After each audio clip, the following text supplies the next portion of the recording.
menjadi orang-orang yang menyampaikan ajaran agama, menyampaikan Al-Quran, menyampaikan ayat-ayat Allah, dan kemudian orang itu menyatakan, ya Allah, saya sudah menyampaikan ayat-ayatmu di depan majelis hari ini. Saya menyatakan, ya Allah, aku sudah menjelaskan ayat-ayatmu di hadapan ada Pak Asma, ada Widya Suara Ahmita, ada pegawai-pegawai lain. Maka tolong ya Allah, masukkan saya ke dalam surgamu karena perbuatan saya ini. Apa jawab Allah? Kadita bujuk sampai dan Allah saya beliau karena saat engkau mencapaikan ceramah, engkau ingin disebutkan orang yang cerdik, cerdik pandai. Ketika engkau bacakan ayat-ayat Allah, maka engkau ingin disebut sebagai polri yang hebat, pengen disebut kiai, pengen disebut ustaz, pengen disebut gus, pengen diketahui oleh orang sekantor hajinya. Mereka disebut Pak Haji atau Abah Haji, buat tenang, insya Allah mereka jadi tertolak karena ada niatan lain selain Allah Subhanahu wa ta'ala. Golongan yang ketiga yang juga mengharap Allah Subhanahu wa ta'ala adalah mereka yang menginfakkan harta mantul oleh THR, mantul oleh tahara yang jumlahnya puluhan juta, lebih puluhan juta, sekali nambah 1.500.000, perolas bukan duit. Dapat semuanya, lalu uang itu diambil, diserahkan untuk infak, untuk menegakkan agama Allah ini likalimatillah.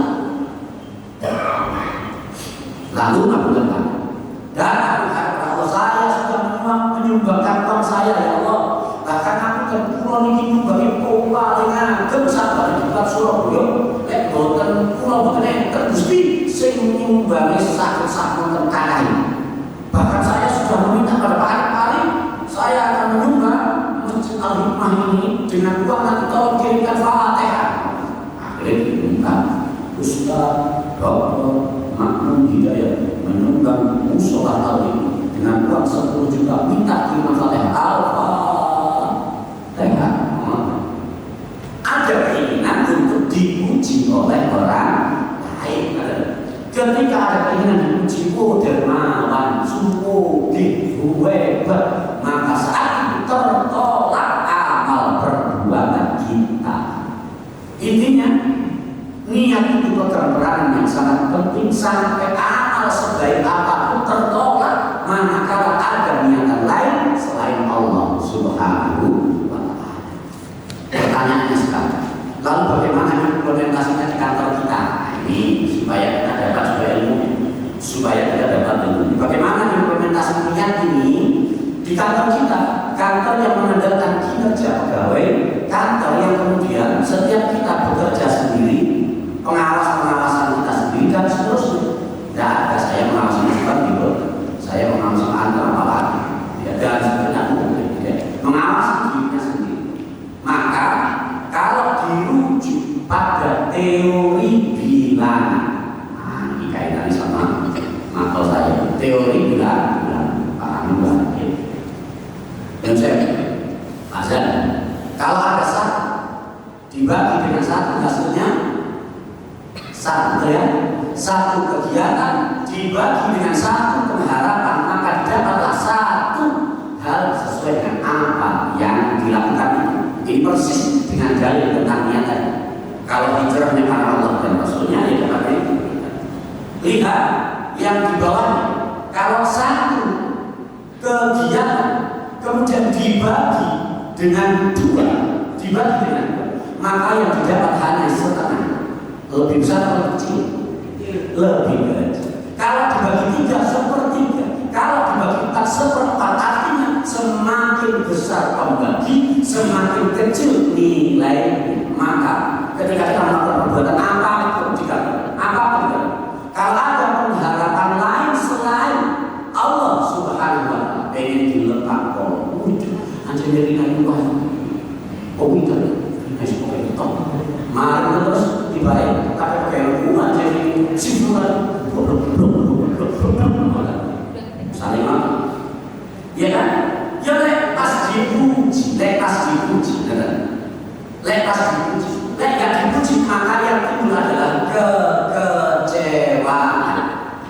Semakin besar pembagi, nilainya semakin kecil, semakin besar pula peluang kecewa kita. Akhirnya paling sungguh teganya diri, teganya,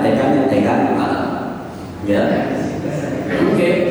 Karena wis kerja semua tiba kamu terpaham enggak terus gak belas. Wis kerja semua tiba atau hari gak belas.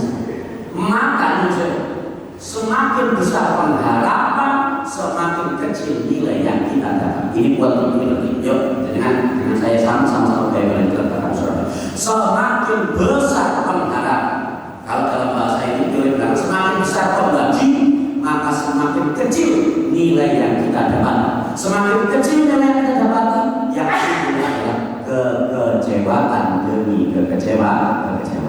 Bagi orang video kau sana, percuma kita kita goblok penghasilan sama dan seterusnya. Ini kalau kita implementasikan di tempat tugas kita di negara Surabaya, begitu hebatnya, maka sebaiknya bagaimana dalam teori bilangan, ada satu kegiatan dinolkan setiap keinginan, dinolkan setiap keinginan. Gak pengen dipuji Pak Ano, gak pengen dipuji Pak Toha, gak pengen dipuji Kancani, Ano, rekan you dipuji gak tambah gede sirai, dihina gak tambah kecil nyalinya. Terus kalau yang kerja menolak semua keinginan lain selain Allah Subhanahu wa Ta'ala. Tapi coba Allah wa Rasuli, maka akan mendapatkan hijrahnya Allah dan hijrahnya Rasul. Nah, kalau nol pembaginya Allah, maka siapapun akan sepakat akan dapat hasil tak hingga nilai keberkahan tak hingga, nilai keselamatan tak hingga, nilai-nilai yang lain juga tak hingga nilai. Manakala ketika kita kerja di balik dikatakan Surabaya ini menolkan setiap keinginan dan kemauan kita selain Allah dan Rasulnya. Orang usah pengen disebut Pak Mi, orang usah pengen disebut Pak Rudi, orang pengen disebut Pak Darman, tidak pengen diakui oleh siapapun, hanya Allah yang dipuji, maka insya Allah akan mendapatkan tak hingga nilai selama kita bekerja di balik agama Surabaya. Kalau andainya mereka yang kemudian membagi setiap kegiatan dengan kegiatan yang lain dan ternyata mendapatkan nilai baik, di SKP-nya baik, siapa yang nilai paman misalnya, di SKP-nya baik, maka yang terjadi pasti kesombongan. Betul ya? Jadi menurut aku terus nilai akhir sombong. Lekmun sombong menurut saya orang yang paling sombong di muka bumi Fir'aun, betul tak? Fir'aun, Mas Lutfi, Fir'aun itu orang yang paling sombong di muka bumi dan dia tidak pernah mengucapkan tolong, tidak pernah mengucapkan terima kasih, dan tidak pernah mengucapkan minta maaf. Kenapa? Ya karena dia tidak bisa bahasa Indonesia.